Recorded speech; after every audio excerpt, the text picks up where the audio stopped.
नमस्कार मंडळी, we all फूडीजमध्ये पुन्हा एकदा तुमचं मनापासून स्वागत आहे. आज अगदी जेवणाच्या वेळी अचानक 2 पाहुणे आले आणि ते नॉनव्हेजच खाणारे होते.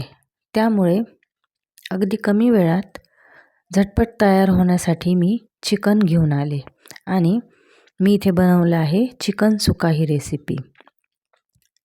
तर तुम्ही बघू शकता इथं आपली बनत आहे चिकन सुका. त्यासाठी मी अर्धा किलो चिकन दही लावून मॅरिनेट केलं आणि 15 ते 20 मिनटासाठी ते साईडला ठेवून दिलं.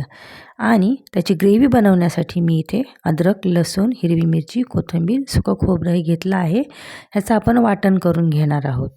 इथं आपलं वाटण तयार झालेलं आहे.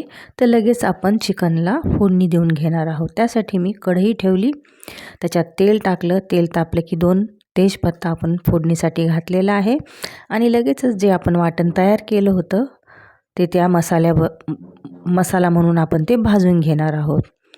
तर आपण इथं छान ते ड्राय असं भाजून घेत आहोत. थोडीशी अद्रक लसूणची पेस्ट मी पुन्हा त्याच्यात ॲड केली आहे आणि इथे आपण बघू शकता अगदी कमी तेलामध्ये मी हा मसाला भाजून घेतला आहे. त्यानंतर त्याच्यामध्ये काही कोरडे मसाले मी घातले आहे. 1 चमचा मिरची पावडर, अर्धा चमचा गरम मसाला, हळद आणि 1 टोमॅटोची प्युरी मी त्याच्यात घातली आहे. आणि लगेचच जे मॅरिनेटेड चिकन होतं मी त्याच्यात घालून ते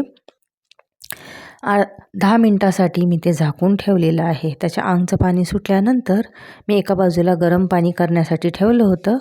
ते पाणी घालून आपण ते 10 मिनटं शिजू देणार आहोत.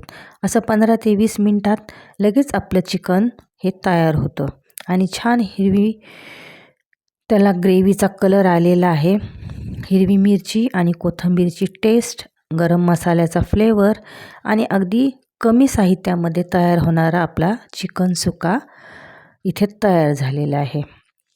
तर तुम्हाला ही रेसिपी आवडली असेल तर कमी वेळात झटपट तयार होणारी ही रेसिपी तुम्ही नक्कीच ट्राय करा आणि अशाच नवीन रेसिपीजसाठी माझ्या चॅनलला लाईक करा आणि सबस्क्राईब करा. Thank you so much.